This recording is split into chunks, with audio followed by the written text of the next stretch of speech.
Muy bien, feliz sábado nuevamente. Vamos a tener una palabra de oración,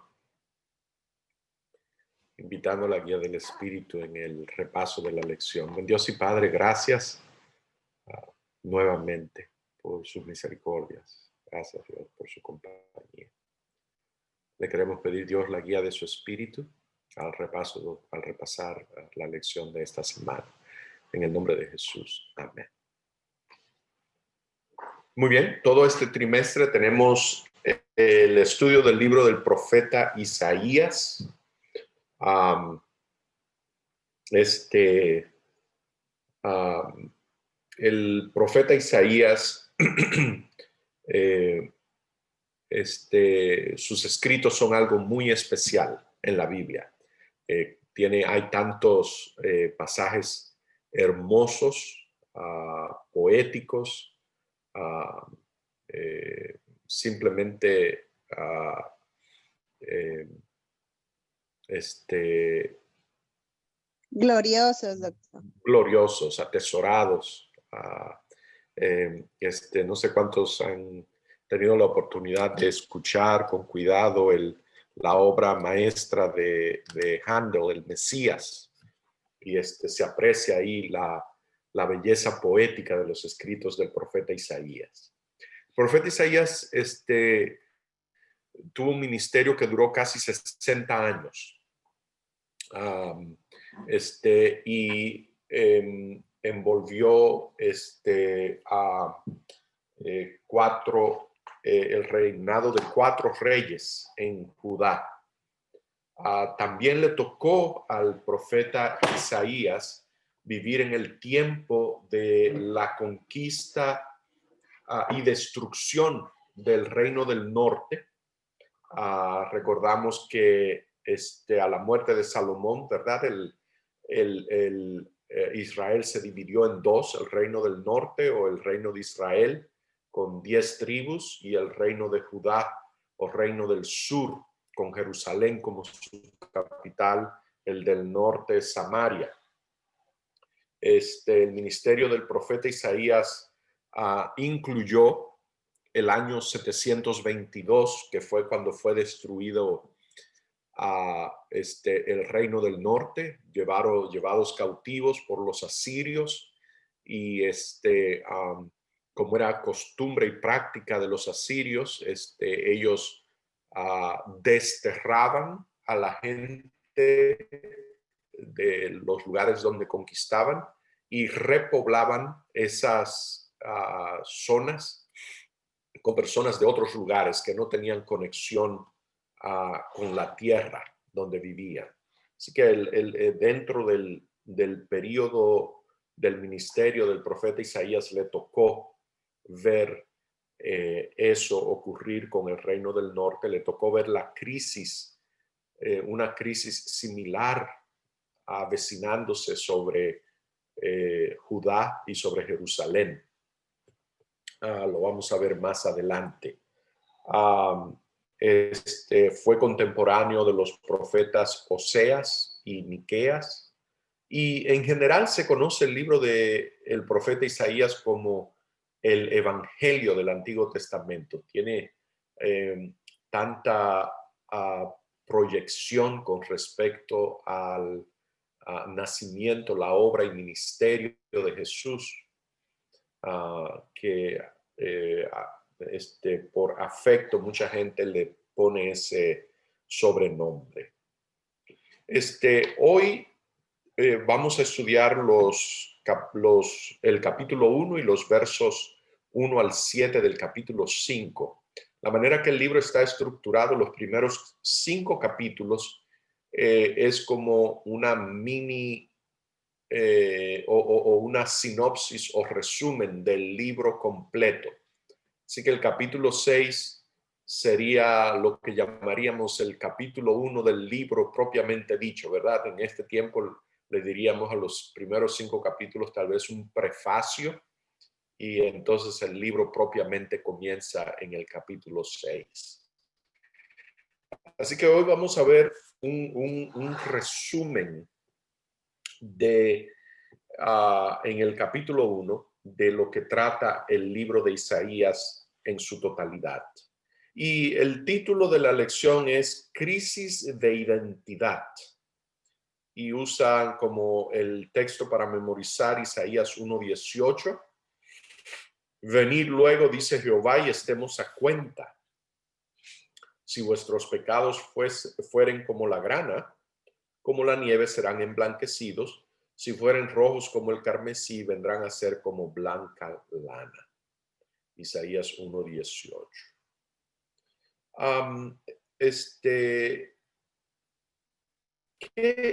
¿Qué está pasando? ¿Por qué interviene el profeta Isaías? ¿Cuál es la situación, el entorno?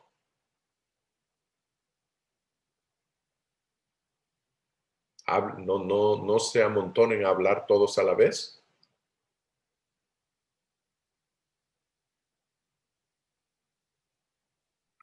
Ya, perdón, pensé que estaba continuando su línea de pensamiento y se estaba preguntando eso y usted mismo iba a responder.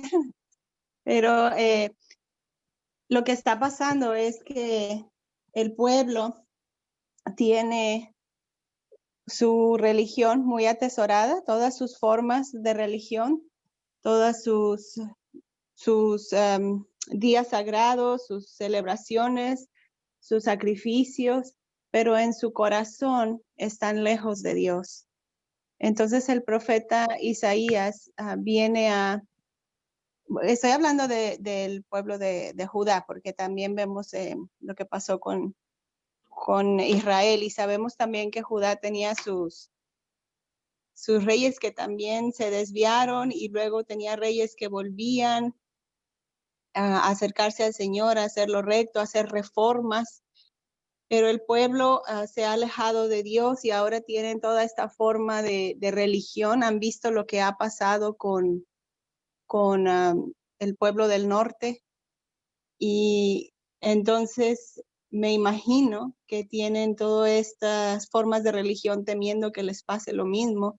Sin embargo, su corazón está lejos de Dios y Dios viene a llamarlos, a decirles que no es la forma externa de culto lo que Él está buscando, sino su corazón.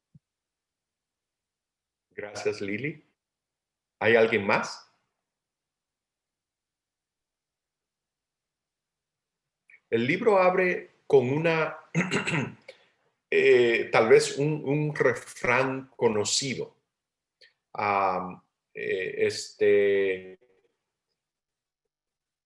Dios viene a hacer comienza haciendo un diagnóstico de lo que está pasando con el pueblo.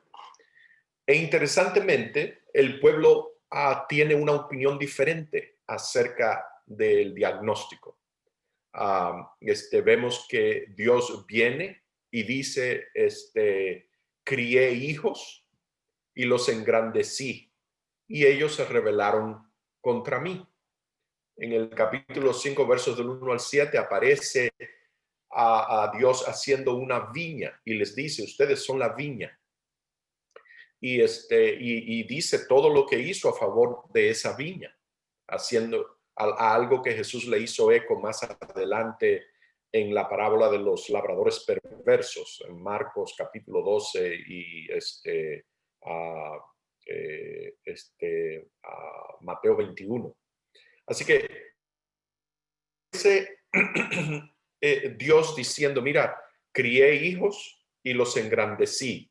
Yo quiero que notemos que este engrandecimiento, esta prosperidad, este irle bien, ocurre siempre como resultado natural de operar dentro del proyecto divino. Recordemos que algo similar le ocurre a Lucifer.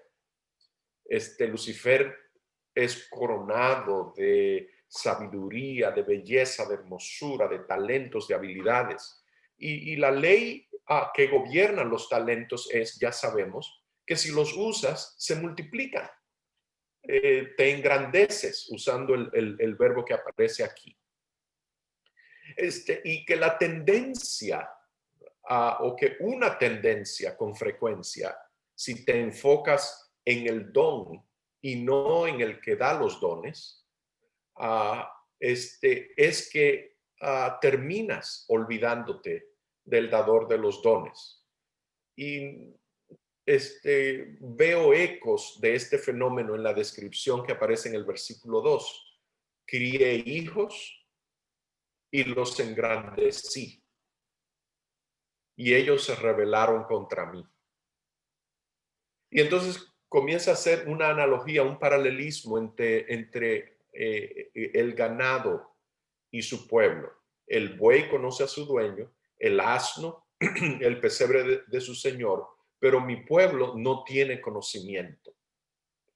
De nuevo aparece este estribillo, y esta es la vida eterna, que te conozcan a ti, el único Dios verdadero, y a Jesucristo a quien has enviado. Mi pueblo sufre por falta de conocimiento. Es esta ausencia de conocer a Dios. Es cuando el pueblo pierde de vista la verdad, cuando el cuerpo compra una mentira.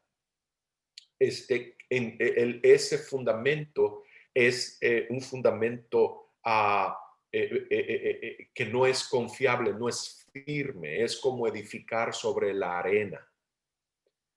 Y entonces aparecen unas palabras aquí que describen el diagnóstico divino. Dice que son, pecadores, cargados de maldad, malignos y depravados. Dos de estas palabras tienen la misma raíz. Así que hay tres conceptos aquí que se usan para describir el pecado de Israel. Y son los tres conceptos que aparecen en la Biblia en general para describir el problema del pecado. Uno de ellos es el concepto de errarle al blanco. La idea de que quería una flecha y la estoy enfocando allá, pero quedó corta. Lleva la connotación de ir por un camino chueco. La flecha, para atinarle al blanco, tiene que viajar por una ruta particular. Así que andar por malos caminos, de nuevo, trae la idea, por camino chueco, trae la idea de salirse de los rieles que la ley de Dios traza y marca, y que ese camino invariablemente lleva a destrucción. La otra idea es la idea de un acto o conducta, una acción. Si andas por caminos chuecos, si estás chueco, son las tres ideas: conducta, acción, errarle al blanco, y un acto. Si andas por camino chueco, los actos, las conductas van a reflejar esto. Y este es el diagnóstico de Dios. Y dice que provocaron a ira al Santo de Israel y se volvieron atrás. Esta idea de retroceder, la idea de depravarse, la idea de bajar de nivel, de estatura, de echar para atrás, de no avanzar. Es un diagnóstico, es un diagnóstico doloroso, pero el poder descriptivo es impresionante. Y provocaron a ira al Santo de Israel. Esto es, han desencadenado invariablemente lo que ocurre cada vez que esto pasa. Si te sales, si te vas más allá de donde Dios opera, estás en un lugar donde Dios está ausente. Y donde Dios está ausente, tú quedas a la merced del destructor. Eso es lo que es provocar a ira al Santo de Israel. Y entonces aparece esta pregunta en el versículo 5, porque les dice, mira, todavía falta más. Se traduce en la Reina Valera, ¿por qué querréis ser castigados aún? Otra manera, de hecho, la Biblia hebrea lo traduce un poco diferente. Está diciendo, ¿qué otra parte te falta todavía para ser golpeada? La idea el verbo que se traduce castigar aquí es golpe. La cabeza ya está enferma, le dice. Todo el corazón doliente. Desde la planta, o sea, ¿qué te falta para recibir golpe, para ser magullado? Desde la planta del pie hasta la cabeza no hay cosa sana, sino herida, hinchazón, podrida, llaga. No están curadas, ni vendadas, ni suavizadas con aceite. O sea, ¿cuántos golpes más te falta por recibir? Vuestra tierra está destruida, vuestras ciudades puestas a fuego, vuestra tierra delante de vosotros comida por extranjero y asolada con asolamiento de extraños. Y queda la hija de Sión, Jerusalén, como enramada en viña y como cabaña en melonar, como ciudad asolada. Si Jehová de los ejércitos no nos hubiese dejado si no queda un remanente, como Sodoma fuéramos y semejantes a Gomorra. Aquí nos da una clave también acerca de la destrucción de Sodoma y Gomorra, dicho sea de paso. Nos está diciendo que es que no había remanente, no encontró Dios. Y entonces comienza a dirigirse a ellos, a hablarles como príncipes de Sodoma, oír la palabra de Jehová, escuchar la ley de vuestro Dios, pueblo de Gomorra. Es la ausencia de palabra de Jehová, es el no escuchar la ley de su Dios, lo que los ha llevado a esta crisis, a este punto. Y entonces Dios entra ahora. Yo quiero que notemos lo sistemático, lo elegante de la presentación del profeta hablando, o de Jehová hablando por boca del profeta. Dios comienza a hablar entonces de un problema, de otro problema que hay.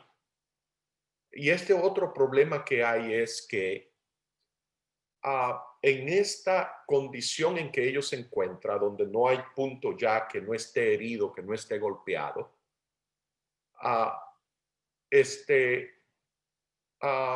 ellos encuentran que ellos están bien con Dios, que tal vez hay algún problemita aquí o allí, pero esencialmente somos simiente de Abraham, o sea, estamos bien. ¿Por qué estamos bien? Pues porque mantenemos una forma de culto. El elemento que quiero presentar aquí es que hay un autoengaño, hay un problema de no ver la misma cosa igual. Esa es la razón de la invitación que fue el texto de memoria. Venid luego y estemos a cuenta. Razonemos juntos. Esa palabra que estemos a cuenta, razonemos juntos, implica presenta tus argumentos. Vamos obviamente tenemos una perspectiva diferente tú y yo. Tiene connotaciones formales. Es como al que se le invita, mira, presenta tu caso. Jehová está presentando su caso y entonces le dice, mira, ven, presenta el tuyo, porque obviamente tú tienes una opinión diferente de mi diagnóstico. Yo quiero que observemos la actitud de Dios, cómo está manejando la cosa. Dice, comienza a hablar entonces, mira, multitud de sacrificios. Estoy hastiado de holocaustos, de carneros, de cebo de animales. O sea, me está diciendo, esta gente es fiel en sus ritos, en mantener las formalidades de su religión. Ellos se han apoderado fuertemente de los recursos que Dios les dio para su servicio de culto, para acercarse a Dios. Me lo dice, es una multitud de sacrificios. Esta gente no ha cerrado el templo, no han eliminado a los sacerdotes. O sea, las cosas están funcionando como está escrito que deben de funcionar. ¿Cuál es el problema? O sea, no es Dios el que ha instituido todo ese sistema de sacrificio, porque Él le dice, son palabras duras. Dice, estoy hastiado de holocaustos, de carneros y de cebo de animales gordos. No quiero sangre de bueyes, ni de ovejas, ni de machos cabríos. O sea, si no lo quieres, alguien diría, pues, ¿para qué lo pides? ¿Quién demanda esto de vuestras manos? Cuando venís a presentaros delante de mí para hollar mis atrios, no me traigáis más vana ofrenda. El incienso me es abominación. Luna nueva y sábado, el convocar asambleas, no lo puedo sufrir. Son iniquidad vuestras fiestas solemnes. Vuestras lunas nuevas y vuestras fiestas solemnes las tiene aborrecida mi alma. Me son gravosas, cansado estoy de soportarlas. O sea, no lo aguanto ya. ¿Qué es lo que está pasando aquí? Ciertamente vemos, no hay ninguna duda, la queja de Dios lo contiene, que esta gente está cumpliendo todas las formalidades del culto. Está haciendo todo lo que se supone que deben de estar haciendo. O ciertamente parecen estarlo haciendo. Dios les dice cuál es el problema. Llenas están de sangre vuestras manos. Lávense y límpiense. Quiten la iniquidad de vuestras obras de delante de mis ojos. Es un llamado al arrepentimiento. Dejen de hacer lo malo. Aprendan a hacer el bien. Busquen el juicio. Restituyan al agraviado. Háganle justicia al huérfano. Amparen a la viuda. Y de entonces vengan y razonemos juntos. Si vuestros pecados fuesen como la grana, como la nieve, serán emblanquecidos. Si fueran rojos como el carmesí, vendrán a ser como blanca lana. Si quisieres y oyereis, comeréis el bien de la tierra.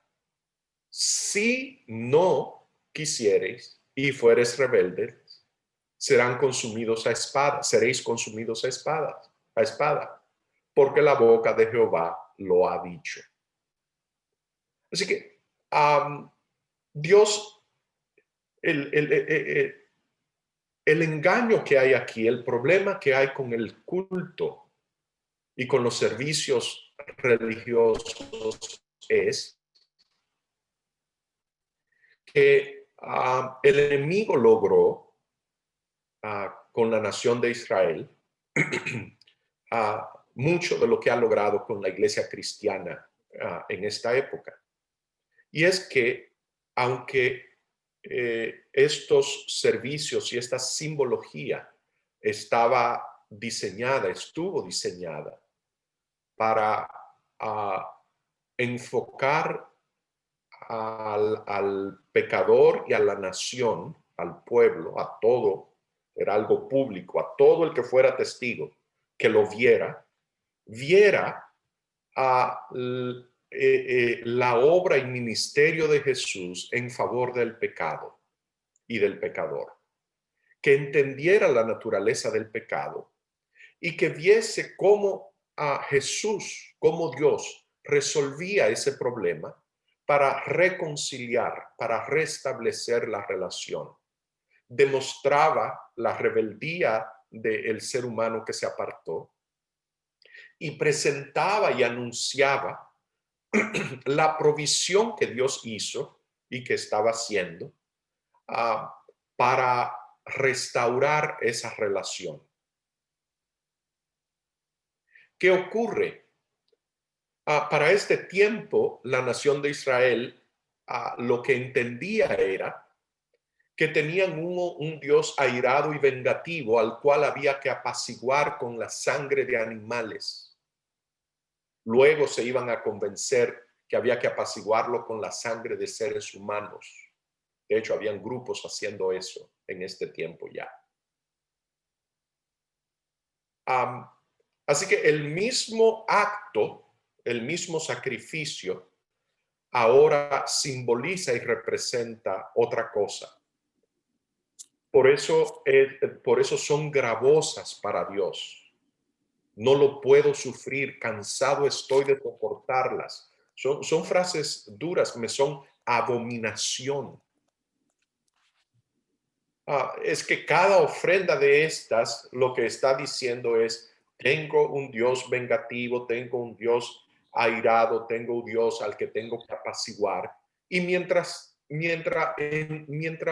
tengo este entendimiento, donde tengo una cosmovisión, donde el fuerte apachurra al débil, por eso están tratando a la viuda, al huérfano, al agraviado injustamente. No hay justicia social. Las relaciones humanas se convierten en relaciones basadas en la violencia y la fuerza, invariablemente, tal como estamos viendo hoy. El sistema mundial de comercio y el sistema predominante capitalista es de origen, es una invención de Occidente, del Occidente cristiano, y es un sistema explotador, violento, de la fuerza, opresor, agraviante. Y esto es lo que el mundo entero ha comprado, porque se ha vendido con éxito. Y nació de Occidente, nació de la teología cristiana. Ese es el diagnóstico de la nación de Israel, de lo que Dios está hablando. Porque invariablemente la idea que tenemos de Dios es cómo llegamos a ser. Y la manera que entendemos cómo Dios nos está tratando, cuál es la naturaleza de mi relación con Él, así edifico mi relación con los demás inconscientemente, consciente o inconscientemente lo hago. Dios no solo hace el diagnóstico, sino que le presenta un tratamiento a la nación. Perdóneme que yo me he emocionado, me gusta siempre ir pidiendo, ¿cómo se llama? Retroalimentación de ustedes. Si hay alguien que quiera hacer algún comentario, decir algo o hacer alguna pregunta antes que vayamos a la siguiente sección.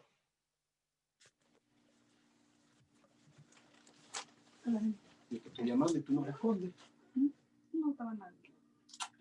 No puede estar en la clase a las 11 de la mañana, Hanna. Ahora mismo terminé la clase. A las 11 de la mañana. Muy bien. Sí, yo quería hacer un comentario. Sí, adelante.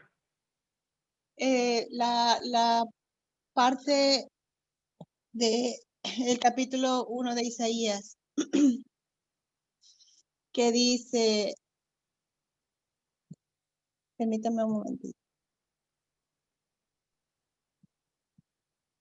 El versículo 16, lavaos y limpiaos, quitad las iniquidades de vuestras obras delante de mis ojos, dejad de hacer lo malo, aprended a hacer el bien, buscad el juicio, restituid al agraviado, haced justicia al huérfano y amparad a la viuda, Y el versículo 18 dice, venid luego y estemos a cuenta. Entonces, eso cuando hace tiempo que yo lo leía, yo no lo entendía, porque yo me preguntaba, ¿cómo ellos van a limpiarse, a dejar de hacer lo malo, a hacer todas estas cosas aquí listadas y entonces después venir a Jehová? Si Jehová es el que, si no podemos hacerlo, no podemos hacerlo nosotros solos. ¿Qué es lo que Dios está pidiendo al pueblo aquí que haga primero antes de venir a Él? Y he entendido con el tiempo, el pueblo de Israel tenía todo este conocimiento, le había sido entregado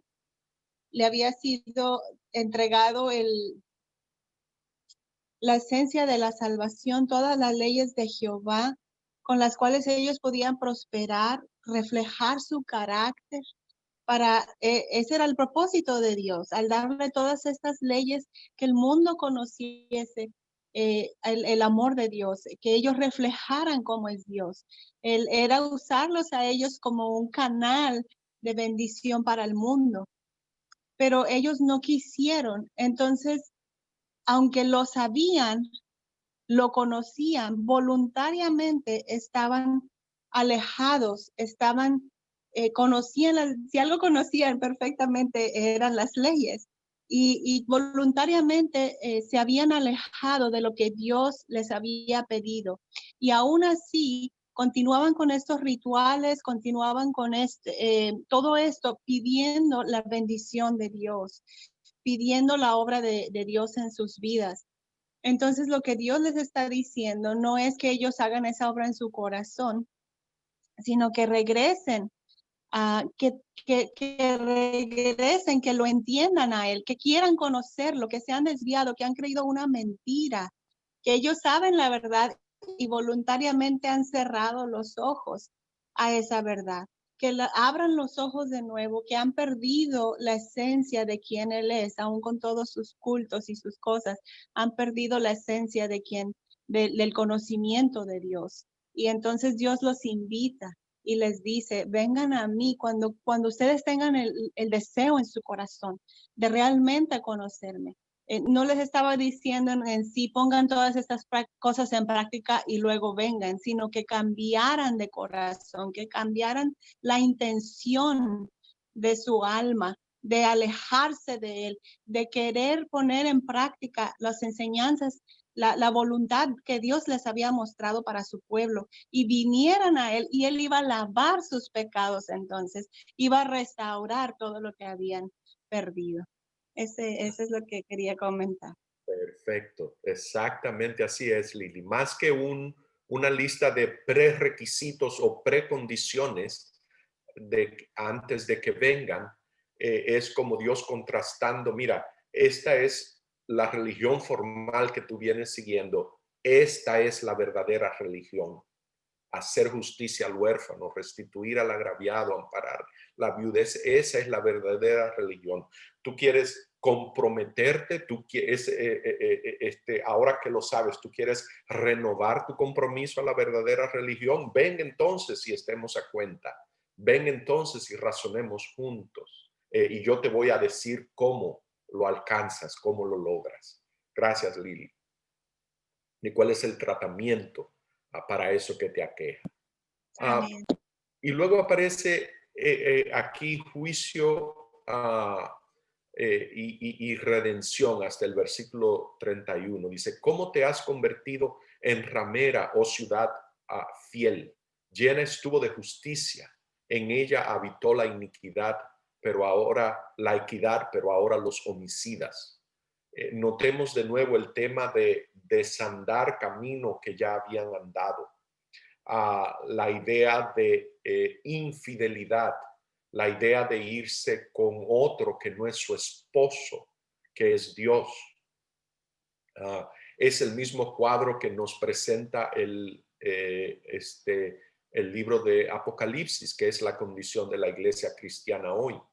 Es ramera y madre de rameras. Se ha conseguido esposos que no son su esposo legítimo. Ha entrado en intimidad con gente que no es su esposo verdadero. Tu plata se ha convertido en escorias. Tu vino está mezclado con agua.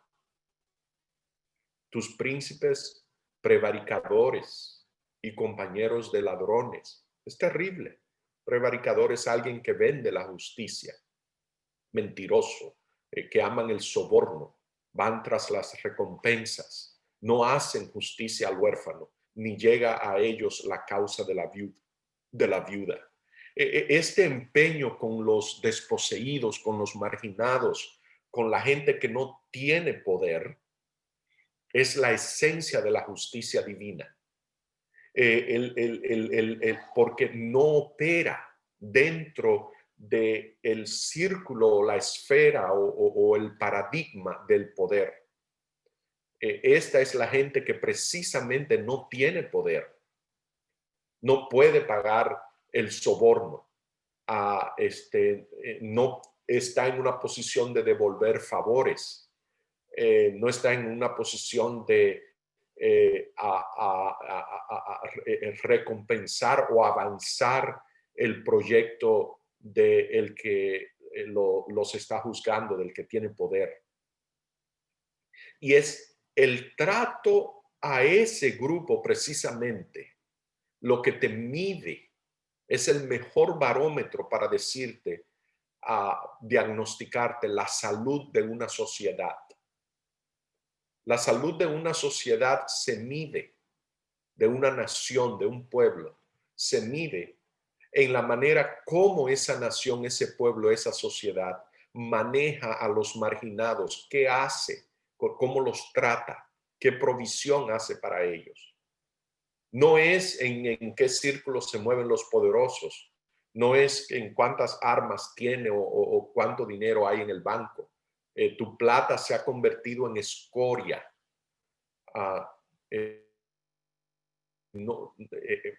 Por eso esa es la insistencia de Dios, el enfoque de Dios a esta gente. Por tanto, dice el Señor, versículo 24, Jehová de los ejércitos, el fuerte de Israel. Y aquí está lo que él dice. Hey, tomaré satisfacción de mis enemigos, me vengaré de mis adversarios. ¿Cuál es esta venganza de Dios para sus adversarios? Él les está diciendo, estoy buscando mi pasaje aquí.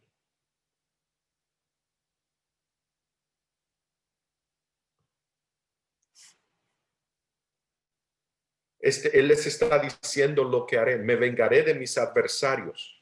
La Biblia nos dice, si vamos a Romanos capítulo 12, versos 19 al 21, dice, no os venguéis vosotros mismos, amados míos, sino dejad lugar a la ira de Dios. Está diciendo, no tomen la venganza en su mano, déjenle espacio a la ira de Dios. Porque escrito está, mía es la venganza, yo pagaré, dice el Señor. Así que está repitiendo lo mismo, que el que se venga es Dios. Y luego me dice el verso 20 y 21 en qué consiste la venganza de Dios. Dice, así que si tu enemigo tuviere hambre, dale de comer. Esa es la venganza. Si tuviere sed, dale de beber. Pues haciendo ascuas de fuego amontonarás sobre su cabeza. No seas vencido de lo malo, sino vence con el bien el mal. Dios está diciendo, déjame darte la clave de la venganza. ¿En qué consiste la venganza? Suple todas las necesidades del enemigo. El mal se vence con el bien. Ese es, me voy a vengar de mis adversarios. Volveré mi mano contra ti y limpiaré hasta lo más puro tus escorias y quitaré toda tu impureza. Es una venganza deliciosa, que Dios limpie toda mi maldad, que quite todas mis escorias. Restauraré tus jueces como al principio y tus consejeros como eran antes. Entonces te llamarán ciudad de justicia, ciudad fiel. Se acabó aquello de infidelidades, de injusticia, de abuso, de opresión.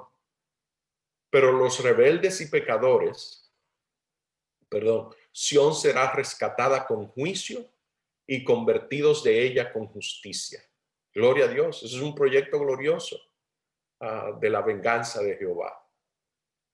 Pero los rebeldes y pecadores aún serán quebrantados, y los que dejan a Jehová serán consumidos. Eso es indudable, que la paga del pecado es muerte, que el que anda por ese camino termina como siendo estopa para fuego. Entonces os avergonzarán las encinas que amasteis, y os enfrentarán los huertos que escogisteis. Esos son lugares donde se hacían orgías, ritos de fertilidad y fecundidad, de adoración a dioses falsos. Porque seréis como encina a la que se le cae la hoja, y como huerto al que le faltan las aguas. Notemos que el resultado es todo lo opuesto de lo que buscan: fertilidad, productividad. Se va a caer la hoja, y el huerto va a ser como huerto que le faltan las aguas. Y el fuerte será como estopa, y lo que hizo como centella, y ambos serán encendidos juntamente, y no habrá quien apague. Es un fuego que consume en su totalidad. No sé si hay algún comentario o pregunta hasta aquí. Y si tengo tiempo, me gustaría que pasáramos sobre el capítulo 5, versos del 1 al 7. Nos quedan Yo tengo unos minutos. Adelante, Erika. Adelante. Sí, un comentario. Ayer en la lectura de la lección con unos jóvenes, como que todos a leer esta cita de Isaías donde dice que el Señor puede hacer nuestros pecados como la nieve, blancos como la nieve y así. Todos como que al principio nos enfocamos en que muchas veces al ejemplo de las personas que vemos en las iglesias no es el mejor, y que por eso los jóvenes se alejan y todo eso. Pero entonces después ya meditamos en cómo nosotros aplicarlo a nosotros mismos, y todas las citas bíblicas cómo eran para nosotros, como un estudio personal, para nosotros evaluarnos, dejarnos vernos a nosotros mismos con la palabra de Dios y así irnos corrigiendo, pero nosotros no ver los de fuera. Entonces una joven comentaba que ella no se bautizaba todavía porque ella sentía que como que ella va a seguir pecando, y si se bautiza igual iba a cometer después los mismos errores, entonces que ella no se siente segura de bautizarse aún por eso, porque no está segura que va a poder dejar todo lo que ella piensa que es pecado, lo que en la iglesia le enseñaron que estaba mal. Entonces se me hace un estudio muy bonito y muy personal para cada uno de nosotros aplicarlo a nosotros mismos, sin ir a ver lo que hacen los demás o querérselo enseñar a alguien más antes de nosotros hacerlo a nosotros mismos. Y es que en esta semana yo estaba batallando con el que de mi persona no salía amor, como que no estaba reflejando el carácter de Dios. Entonces, como que este estudio me ayudó mucho porque como el Señor, cuando tienes identidad en Dios, Él te dice, como el Espíritu Santo te va revelando, eso no es de Dios, ese sentimiento no viene de Dios. Entonces, cuando uno acepta y se reconoce como hijo de Dios, entonces como que ya tienes identidad, ya sabes quién eres y ya sabes cómo debes ser tú. Entonces se me hace muy bonito. Gracias. Amén. Gracias, Erika. ¿Le puedes comentar a tu amiga que Primera Tesalonicenses 5:24 dice, bueno, el 23 es una invitación a que seamos santos. Y en el 24 dice, fiel es llama a hacer eso, el cual también, fiel es el que os llama, el cual también lo hará. Así que sabemos que el nuevo nacimiento es exactamente eso. Nace un bebé que ahora va a crecer en conocimiento de Dios. Y como todo bebé, el bebé gatea, luego aprende a caminar y cuando camina se va a caer muchas veces, pero por eso no deja de seguir intentando caminar. Y papá, mamá vienen, lo ayudan y el bebé crece y aprende a caminar y madura. Y exactamente eso es, y va a seguir creciendo. Y crece, crece, crece, crece y madura. Y el libro de Efesios me dice que uno va a crecer, que vamos a seguir creciendo hasta que lleguemos a la estatura del tamaño de Jesús mismo. Eso es glorioso. Así que no hay que tener miedo a que voy a caer, a que voy a pecar. El andar con Dios es simplemente eso, nacer como un bebé y seguir alimentándose de Dios para aprender a andar y caminar con Él. La garantía del éxito la da Dios, Dios mismo, es la fidelidad de Dios, esa es la garantía del éxito. Que vamos a alcanzar esa meta, ese propósito. Gracias, doctor. Y solamente como es un grupo de los viernes donde leemos la lectura sabática, por si alguien se quiere conectar, porque yo soy nueva en esto y es un proceso y a veces yo no puedo tener las palabras para decirles.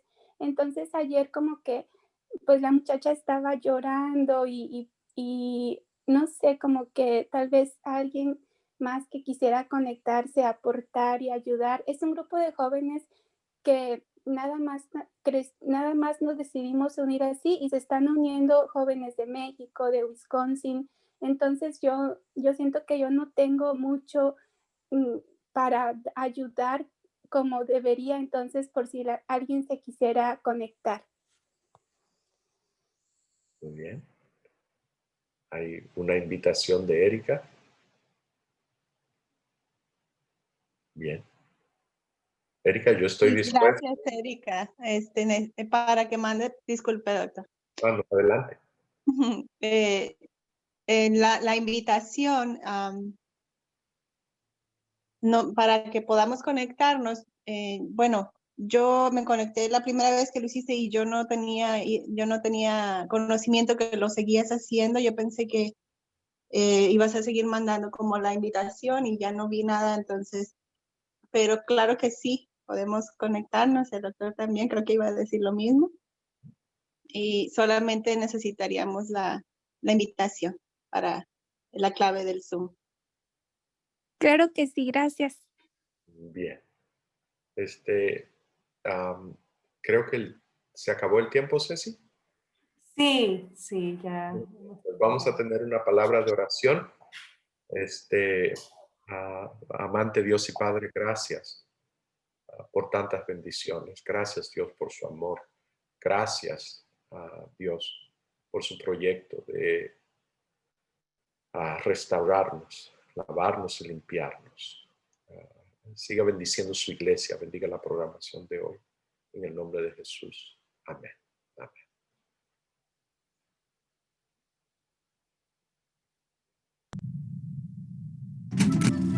El señor Ravid deseaba ir como misionero, pero era considerado muy viejo a sus 60 años. Y para peor, tartamudeaba. Entonces, ¿cómo terminó siendo el primer misionero adventista de la división euroasiática? El señor Rabbit, un inmigrante ruso-alemán, llegó a Estados Unidos a fin de los años 1800 y conoció a los adventistas del séptimo día. Cuando encontró un folleto, lo leyó profundamente conmovido por lo que aprendió. Decidió unirse al movimiento adventista. Un sábado, un miembro de iglesia leyó una carta de una persona que vivía en el Imperio Ruso. Era un llamado urgente para que un adventista fuera a compartir las buenas nuevas del Evangelio. El señor Rabbit estaba seguro de que la carta era un llamado directo para él. Así que, a sus 60 años, empacó sus valijas, pagó su propio boleto para convertirse en el primer misionero adventista de ir al Imperio Ruso. En cuanto llegó, comenzó su trabajo misionero. Había traído mucha literatura adventista traducida a un idioma local, así que comenzó a entregar folletos en locales comerciales y a visitar a las personas en sus hogares. El señor Rabbit enfrentó dos enormes desafíos. Era tan pobre que tuvo que vender sus propias botas para cubrir sus gastos y luchaba para conversar con las personas debido a su impedimento para hablar. L.R. Conradi, primer líder de la iglesia, cuenta cómo el señor Rabbit les daba a las personas un folleto y le pedían que lo leyeran ellos mismos y lo hacían. Así el Espíritu Santo lo usó para tocar corazones de la gente. Luego de trabajar 2 años en el Imperio Ruso, 30 personas quisieron unirse al movimiento adventista. Hoy, 150 años después, la Iglesia Adventista tiene más de 108,000 miembros de la división euroasiática, que abarca más de un antiguo imperio ruso. El territorio de la división subasiática 2 cubre desde Afganistán al sur, desde Ucrania al oeste, y se extiende por Asia hasta el extremo oriental de Rusia.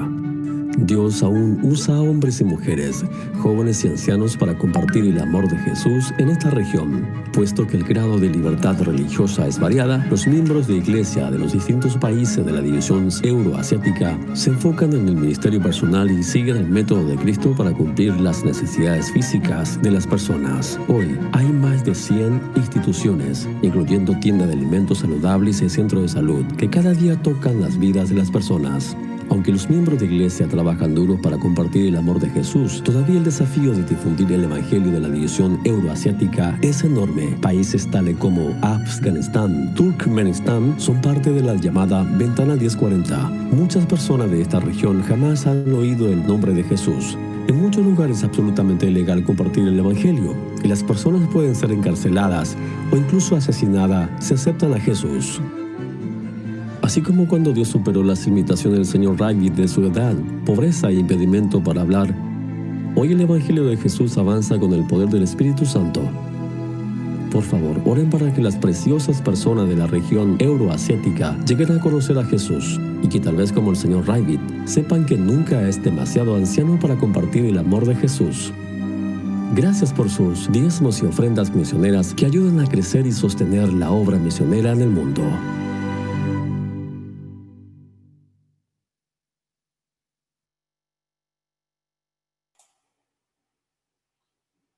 Muy bien, queremos continuar dándole la bienvenida a todos nuevamente y vamos a tener nuestra sección de anuncios.